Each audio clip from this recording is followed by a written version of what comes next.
Hi there. I went to England the other day and I got into a bit of trouble at the airport. Let me tell you what happened. But first, let's get the kettle on and have some chocolate coffee. So I went into Gatwick Airport outside of London and I said, "Say hello to my little friend."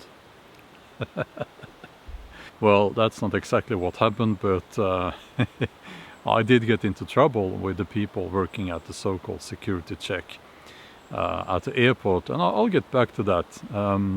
But this video, it's not meant to be a rant and me being angry at certain people, but I want to point out something far more important, and that is one of the biggest problems in society today. And I want to talk about that here in this video. But before we move on with the video, please consider subscribing. It would help this channel a lot if you do. Now, people have a tendency to groupthink. People well, not everyone, but far too many people, they like to be compliant. They think it's more simple, easier to let other people, let's say figures of authority, do the thinking for them. This is a big problem. And if you look back at history, it has been a big problem before as well, of course. And we saw an example of how bad it can get during, the lockdowns, COVID and all that. Now we are moving towards a very different kind of society. I've called it feudalism 2.0. You've heard, I guess, that the World Economic Forum, they are talking about the Great Reset, where you will own nothing and you will be happy. We are moving towards less freedom, more censorship, less democracy, and we are moving towards a kind of society where unelected people will be making the big decisions, and they will be immensely powerful if we don't put our foot down, and that needs to happen now. Now, when I say that you should put your foot down, what I mean by that is that any rule that goes against basic human rights must be disrespected. Any rule that goes against common sense and logic must be disrespected. We must refuse to follow these rules that are put in place just so that other people, figures of authority, can belittle us. Some rules are there for our safety, but if you look at it, it's obvious that a lot of the rules and restrictions are there so that we will have less freedom, so that we will be easier to control and rule over. Now, this might not be a popular message, and some people might say that, well, you're crazy for saying that. But if you look back at history, and if you look at the world today, the Western world especially today, it's very easy to see where we are heading. There is nothing new about what's happening now. We have these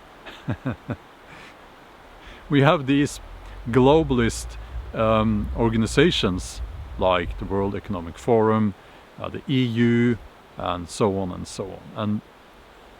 And it is not in their interest that you should have more freedom. It is not in their interest that they should have less power and that you should have more freedom. Now, of course, the best example of how people conform to whatever rules and restrictions and regulations are put in place is COVID. Well, the plague, as I call it, ironically. It's amazing how people would just bend the knee. Well, yeah, some did that as well, literally. Well, it's amazing when you look at it, how obedient people behaved, how obedient people were. It's amazing how people would do things that went against their better judgment just because some rules were put in place. I'm not trying to be nasty to anyone who followed those rules. I do realize that in some countries you were fined, you could be put in jail if you didn't follow those rules. But most people, they just follow those rules because other people did. It takes courage to walk your own way. It takes courage to think for yourself and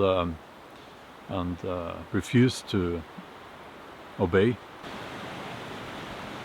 But I can promise you that if you can find that courage, well, it's a better life. Okay, so let's get back to the airport, and I'll tell you briefly what happened there. Now, I did travel with a knife in my hand luggage. Now, you can do that, and it's legal. I checked again the day before I left on the website, and my tiny knife was within the limits and so on. And I checked it in the security check at the airport in Oslo, and I boarded, and that no problem at all. And they looked at the knife and they said no problem at all. And I boarded the plane and went to England. So it was when I went back that the whole, thing started. I made this fatal error that I forgot one thing. I had a GPS clip to my belt because it had been there for some time. I had forgotten I had it there. It was hidden under my shirt, and it beeped when I went through this metal detector. They then took me to the side, wanted me to go through a so-called body scanner. Now, a couple of words about body scanners. You should not go through body scanners, okay? I guess a lot of you have, and maybe you didn't know this, and you can research this yourself. You should look into the risk of skin cancer, and also when using body scanners, and also they do take practically a nude photo of you, and I'm not okay with that, so I refuse, and I think everyone should refuse. Now, that of course started a whole lot of started the whole thing. I said I'm not going through the body scanner, and this little fellow, he then started on his little speech. He did this little speech on the technology behind the body scanners, which you could tell that he didn't know. He didn't know what he was talking about at all. So I told him, I'm not going through the body scanners, so you are wasting your time. That's what I told him. And he then, it's like these people, they can't think for themselves. He then actually started the whole speech again. And I told him again that, listen, you are wasting your time. And by the way, I know more about this than you do. And then he shut up. So what they do is they then try to intimidate you. And they always do this. They get more people coming. And they took everything out of my backpack. I had 2 backpacks at that point, actually. And they emptied it in big piles. They put my wallet, my passport on top of the piles where people were walking past. Anyone could have stolen it. Of course, they found a knife, which was visible because I wanted it to be visible. And they held it up. Who owns this? They took me away to a special room, everyone pointing. And this little guy said, we will do a body search, but it will not be invasive. And I told him, you are correct. It will not. So they scanned me in the room with a metal detector. That's all they do. And that was it, And actually, if you noticed, I'm wearing glasses in that little clip there from the airport. Those are my reading glasses. I don't normally walk around with glasses on, but they had put everything in piles, and with people everywhere, I just had to. Well, I put my glasses on just because I had You know, I had to rush to get everything in my backpacks and all that. Now I know what some of you are thinking. Well, why did you bring a knife in your hand luggage? Are you crazy? Well, I didn't plan to bring a knife in my hand luggage, but I did check the website to the airline company, of course, and they said that they had had a lot of problems with checked-in luggage getting lost or delayed, and I didn't want that, so that's why I brought everything in my hand luggage. There is no better place than airports if you want to observe people's conformity and lack of critical thinking. We should have some rules, obviously. I don't want people to bring knives, like proper, you know, knives like these on board the airplanes. I don't want that.